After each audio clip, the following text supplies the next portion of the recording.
Hello everyone, আসসালামু আলাইকুম। আশা করছি আপনারা সবাই ভালো আছেন। আমি আলহামদুলিল্লাহ ভালো আছি। তো সকাল থেকে ভিডিও স্টার্ট করেছিলাম, কালকের ভিডিও আর আজকের ভিডিও মিলায় একটা ব্লগ বানাইছি।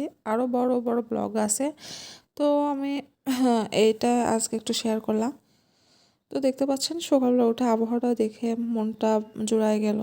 তো হাজব্যান্ডকে ডাক দিলাম যে তাড়াতাড়ি ফ্রেশ হয়ে নাও, গোসল করে নাও। তো গোসল করে নিল, আমি তার জন্য নাস্তা বানাইছিলাম। নাস্তা বানানোর পরে খাওয়া দাওয়া করে অফিসে চলে গেছিলো। আর অফিস থেকে ফিরে আসতে আমার জন্য দেখো কাচ্চি নিয়ে আসছিলো। তো কাচ্চি কে কী পছন্দ করে অবশ্যই কমেন্ট করে জানাবে। আমার তো ভীষণ পছন্দ। আর আরেকটা পছন্দের জিনিস আনছিলো, সেটা হচ্ছে বড়ই, টক বড়ই। আমার তো ভীষণই পছন্দ এগুলো, ঠিক আছে, এই জন্য আনছে আমার জন্য। তারপরে দুপুরের কালকের এটা দুপুরে রান্নাবাড়ি ছিল।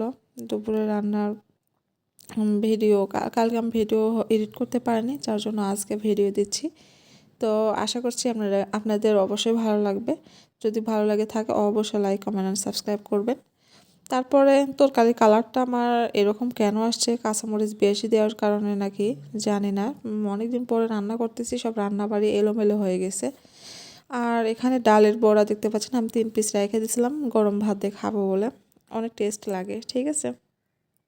তারপরে বিকালবেলা একটু বের হয়েছিলাম, মানে একটু সিকিউরিটির সাথে একটা দরকারি কথা ছিল, সেই কথা। তারপরে গিয়ে দেখি সে নাই, হয়তো বা নামাজ পড়তে গেছে নাকি জানি না।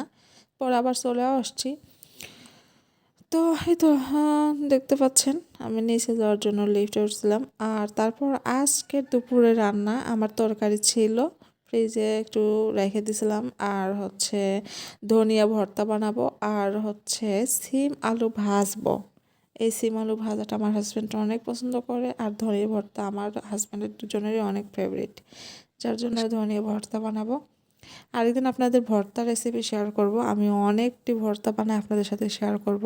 সিমের ভর্তা, আলু ভর্তা, আলুর চিটকা ভর্তা যেটাকে বলে, ধনিয়া ভর্তা, ঠিক আছে, আরও ভর্তা আপনাদের সাথে শেয়ার করব। দেখবেন ভালো লাগবে। গরম ভাতের সাথে ভর্তা হলে আমার আর কিচ্ছু লাগে না। আর এখানে কালকে আমি 10 টাকার কাঁচামরিচ নিয়েছিলাম, দেখেন কতগুলো, না 10 টাকা না 15 টাকার, অনেকগুলাই হয়েছে। তো সারায় রাখছিলাম। আর এই তো দেখতে পাচ্ছেন এটা হচ্ছে বাসার মালিকের ফ্ল্যাটের সামনে কত সুন্দর একটা সিনারি রেখে দিছে না, অনেক সুন্দর লাগতেছে। তারপরে এই তো আমি কাল সন্ধ্যার সময় একটু ইউটিউবের লোগো বানানোর ট্রাই করতেছিলাম, হচ্ছে ক্লে দিয়ে। যদি যদি একটু কঠিন লাগতেছিল, কোনো কাজই অতটা সহজ না আমরা যতটা মনে করি সহজ, কিন্তু কাজ করতে গেলে পরে আসলে সহজ মনে হয় না। তো তো অবশ্যই ভালো থাকবেন। আল্লাহ হাফেজ।